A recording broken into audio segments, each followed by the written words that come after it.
Hey, guess what, you guys? What? I'm No. giving you a behind the scenes look.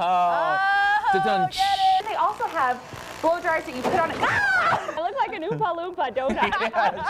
Oompa Loompa. Can we switch? Do you want to switch glasses? You want to switch glasses? What will our Meaghan go? Oh, geez, she's made a friend. I think I might actually trade in the Honda for one of these. You know, I just don't really know what to do except watch this montage clip.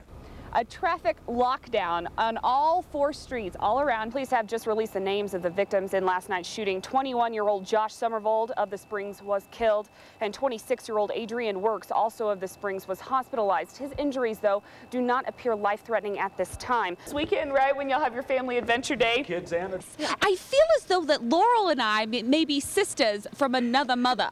I'm just saying. And what we're going to have you do is we're going to have you go into the tower, get the dummy, and pull him out. Please don't call my boyfriend a dummy. Oh, I'm sorry. He might not be the brightest one of the bunch, but I mean, he has feelings too. We're going to have you go get Rescue Randy. Without him, I am nothing. I'm never watching Idol again. That is until it comes on again next Tuesday at 7. I'm Meaghan Collier in for Grace this morning. And I'm Mike Ropeink. Nice to see you here. It is Thursday, the 4th of September. Together on the 2s is in 10 minutes. New this morning, a home invasion turns into a manhunt and ends with 3 suspects in custody. Yeah, it all went down at 3971 East. A Colorado Springs church says it was working to reunite a homeless man with his daughter in Texas when he was found dead after a fight. Police are still waiting to confirm the man's name. Police say he was found dead on Monday amid obvious signs he had been in a fight. Officers arrested 48-year-old Matthew Rowland on suspicion of murder. Everett Griggs of Emmanuel Missionary Baptist Church says the victim had sought the church's help last month after he was assaulted. Griggs says the church planned to buy him a bus ticket to join his daughter once his identity was confirmed and the daughter was located. Sarah Palin has a big night in St. Paul. After days of scrutiny, the newly named GOP vice presidential candidate made her debut before convention delegates. And tonight, it's John McCain's turn. Fox's Jennifer Davis is at the XL Energy Center with reactions to last night and details on the final day of the Republican convention. And of course, for the latest on the RNC and the election in general, you can log on to our website at fox21news.com. Well, there is some crazy stuff going on out at the Royal Gorge this weekend. You can check it out yourself. It's the Go Fast Games.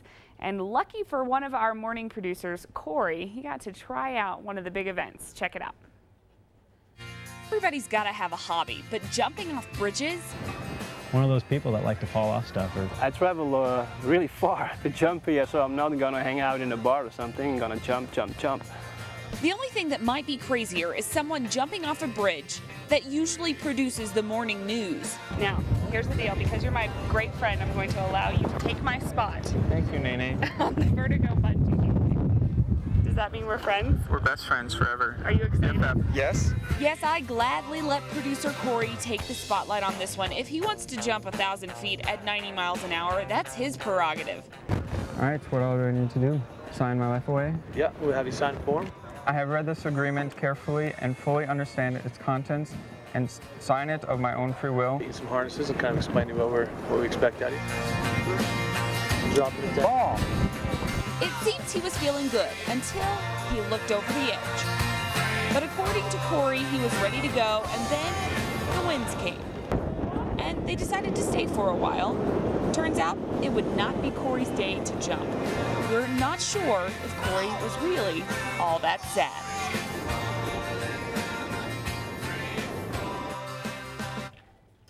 For the record, Corey is going to do the jump today as long as the weather cooperates, so we'll all hope for that. If you want to...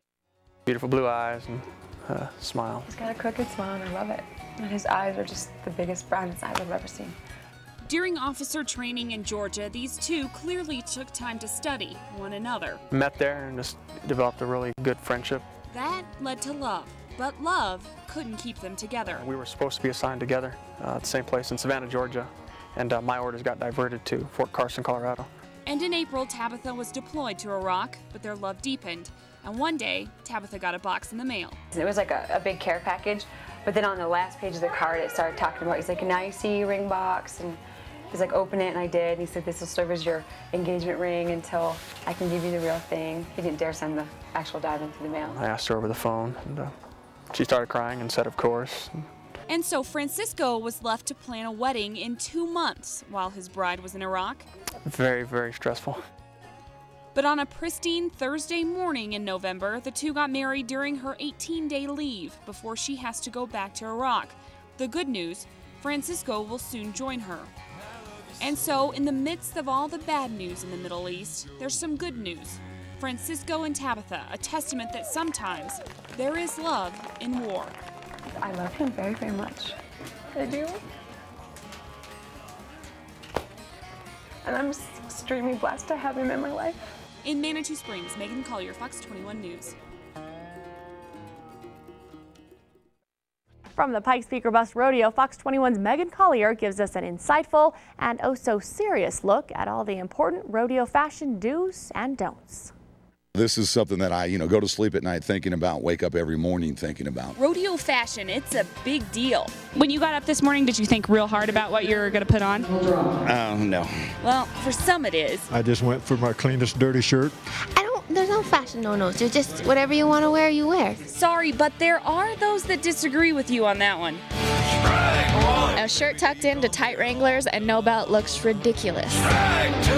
Yeah, if you're wearing Rockies, chances are you're a line dancer. I don't wear them, but doesn't mean they're bad. How about all that bling you see at the rodeo? Too much bling bling. You don't say. Big earrings are the big thing now. But it's tough to be too gaudy with the bling right now. True, but... Girls don't have to wear bling bling to get noticed. Okay, well, what about the size of that belt buckle, guys? If it's bigger than his cowboy hat, he's probably not a real cowboy. Size of belt buckle, does that matter? No.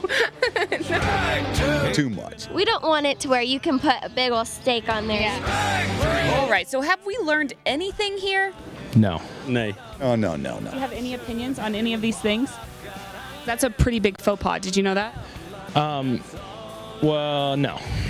You didn't know that? No, I don't know what that means. Okay, after this extensive research, ladies, all we could come up with was this one final piece of advice from the fashionistas themselves. Just so they're here, we don't care what they got on. We wish they didn't have anything on. And we'll leave it at that.